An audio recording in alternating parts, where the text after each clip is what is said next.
অনেক ধন্যবাদ। আজকে বাংলাদেশের পক্ষের শক্তি হয়ে, বাংলাদেশের হয়ে এটা অনেক সম্মানের একজন সংসদ সদস্য হিসেবে বাংলাদেশের জন্য কাজ করার সুযোগ পাওয়া এবং আমাদের মাননীয় প্রধানমন্ত্রী জনাব তারেক রহমান এবং আমাদের বাংলাদেশ জাতীয়তাবাদী দলের মহাসচিব মির্জা ফখরুল ইসলাম আলমগীর, তাদেরকে আমরা আন্তরিকভাবে ধন্যবাদ জানাই এই সুযোগটা আমাদেরকে করে দেওয়ার জন্য। নারীদের জন্য এই আসনটা আসলে আমাদের মনে হয় যে এটা আমাদের বাংলাদেশ জাতীয়তাবাদী দলের পক্ষ থেকে নারীদের বিশেষভাবে ক্ষমতায়ন করা এবং এইটারই প্রতিফলন এটা।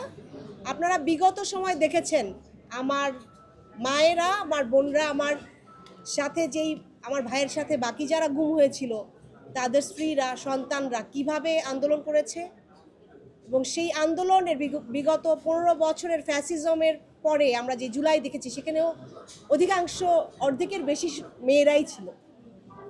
তো আমরা নারীদেরকে আসলে এই যে নেতৃত্বস্থানীয় জায়গাতেই দেখতে চাই এবং বাংলাদেশকে, নতুন বাংলাদেশকে সেই আঙ্গিকেই দেখতে চাই যে বাংলাদেশটা একটা মানবিক বাংলাদেশ, যেই বাংলাদেশে আর গুম খুন হবে না, মায়েদেরকে অপেক্ষা করে থাকতে হবে না তার সন্তানদের জন্য, সন্তানদেরকে আজকেও কাঁদতে হবে না, তাদের যে বাবারা ফেরত আসেনি, যাদেরকে নিয়ে তারা স্কুলে যেতে চায়, এবং সেই পরিবারদেরকে আমরা উত্তর দিতে পারবো ইনশাল্লাহ। একটা ন্যায় বিচারের বাংলাদেশ গড়তে পারবো এই এই এই দৃঢ় প্রতিজ্ঞভাবে সেই শপথই আমরা নিয়েছি ইনশাল্লাহ।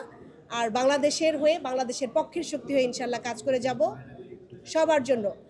আর অনেক বড় অনুপ্রেরণা আমাদের জন্য, আমি বলবো যারা ফ্যাসিস্টের বিরুদ্ধে আমরা দাঁড়িয়েছিলাম তাদের জন্য অনেক বড় একটা অনুপ্রেরণা ছিল আমাদের সাবেক প্রধানমন্ত্রী বেগম খালেদা জিয়া।